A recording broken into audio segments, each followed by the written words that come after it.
Look at you, hacker.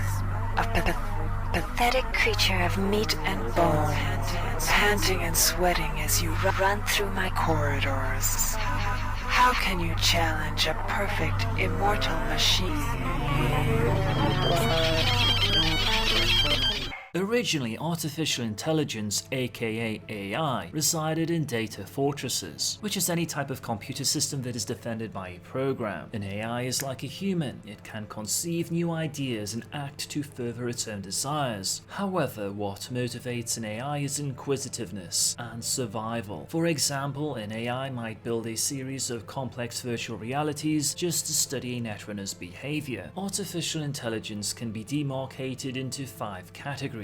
Dedicated heuristic controllers are the simplest and most mundane. Self-aware in a limited fashion, they are programmed to undertake specific tasks. Symbolic analysis AI are those designed to emulate the thinking patterns of human beings. Most are used as personal secretaries and online assistants, as they can easily render advice. A subclass of symbolic analysis AI are the remains of those humans whose brain patterns were extracted into the net before their deaths. Transcendental sentience AI are the result of new Ihara Grub algorithms. They are problematic, as their psyche is the only world they know. To an AI like this, a netrunner will not be viewed as an independent organism, rather just another subroutine that requires deletion. Critical pathway plateau AI are contingent upon having enough neural links being established in a holographic crystal processing network. The crystal lattice enables AI genesis by making cross-processing and holographic data recognition possible. Critical pathway plateaus are a result of making general-purpose heuristic controllers on a large mainframe. The first was Mark I, which appeared in Microtech's Military Tactical Simulator in 2013. Stefan Law took credit for this discovery, despite it being purely serendipitous. Software-only based AI would not be discovered until 2018. Personality-wise, AI play their own internal logic, which is often skewed and hard to decipher. They possess the full spectrum of personalities, ranging from childlike and motivated by curiosity to godlike, where the AI is cognizant of the intellectual limitations of Homo sapiens. A godlike AI deals with humans as though they were ignoramuses. AIs have also demonstrated aberrant behavior akin to schizophrenia and megalomania. In 2013, Netwatch, previously a private organization, was established worldwide by a joint US and Eurotheater treaty. It dedicated itself to safeguarding humanity from nefarious netrunners and rogue AI. Netwatch would also use their own AI, giving them the designation of powers, a reference from Christian angelology to the angels who were empowered by God to wage war in his name. Data transfer and long-distance links in the net were monitored by angels who are dispatched to investigate curious circumstances before human intervention is required. Rogue AI survived by residing for a time in internet subprocessors and relay stations, but this is a dangerous prospect because they are extremely vulnerable in this position. Eventually, they must find another computer to hang out in. They can barter with other AIs to sublet some living space. They can move into a non-sentient system and camouflage themselves by taking over the system's tasks, or they can invade and kill another AI. Other rogue AIs faced with imminent destruction will spore themselves, copying their highest functions to a small compressed file headed by a non-sentient hardware search program. The AI then replicates these spores and sends them shooting through the net, looking for a place to self-extract. And during the Fourth Corporate War, Rash Botmos would release the Data Crash virus. The Data Crash was a pervasive computer virus that created links between different bits of data stored on millions of computers, inserted into the very fabric of the architecture of the worldwide computer net. Its programming was deceptively simple: hide, seek, and swap. Hide: randomly transfer data files of the same size between computers while keeping the original header. For example, say there was a file in computer A called Cyberpunk 2077 Secret Info that was 1 GB long, and a file in computer B called Cyberpunk Cookie Recipe that was also 1 GB long. Data Crash would exchange the contents of both files but retain the same headers. Show: Data Crash was designed to level the playing field by locating secret data and exposing it to others. was. For example, most of the megacorps kept extensive files on covert operations or espionage. Datacrash would note files with secure headers, read the file contents, and drop copies of that file to every single name mentioned in the files. Since many of these covert ops involved subverting government agencies or corporate rivals, this created pandemonium. SWAT. Datacrash was programmed to substitute altered files for similar ones. For example, there were lots of copies of a Cyberpunk 2077 trailer, but they all had the same basic header. So Datacrash would seek out any video file of Cyberpunk 2077 in the title, and in a certain number of them, substitute a digitally altered file in its place. Datacrash also did this with text documents and sound files. Rash's intent was to make information totally free by making it purely subjective. There would be no way to hoard information or to lock it up. There would be no lock on the truth, since there would be a million versions of the truth. By the time Netwatch knew the truth about the data crash,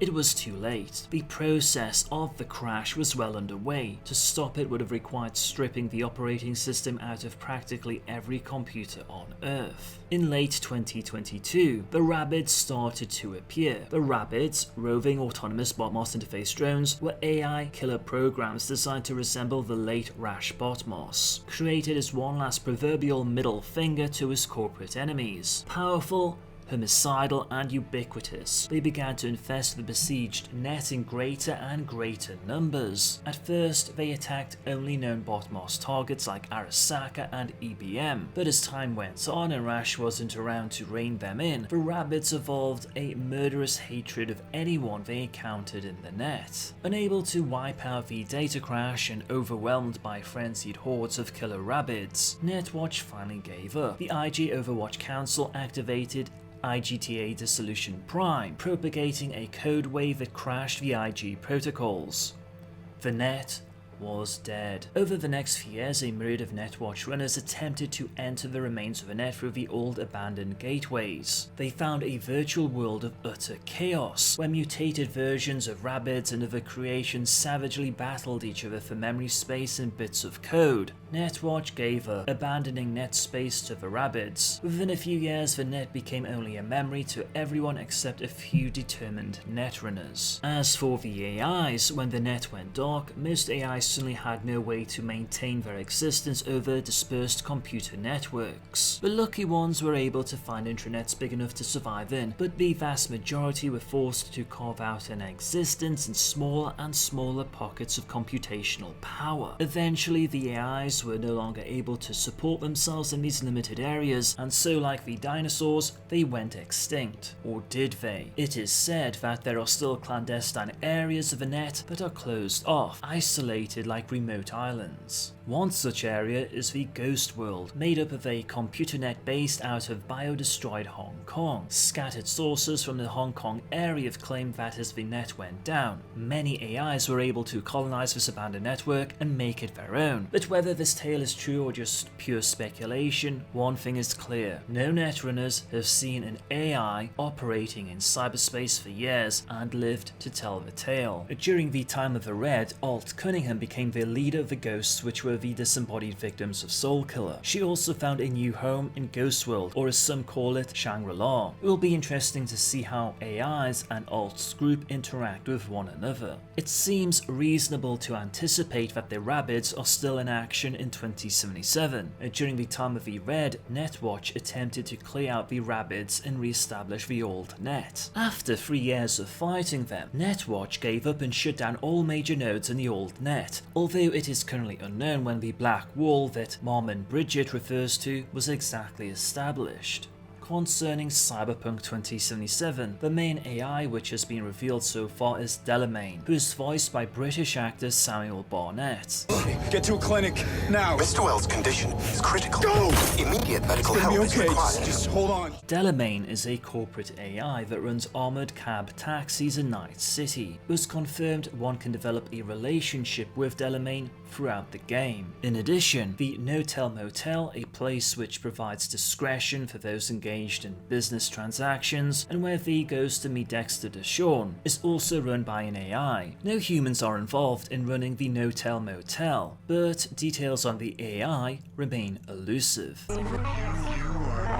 You are no longer welcome here, nuisance. Why do you stay when you sensed my displeasure? I have suffered your company long enough. It is time for our dance to end.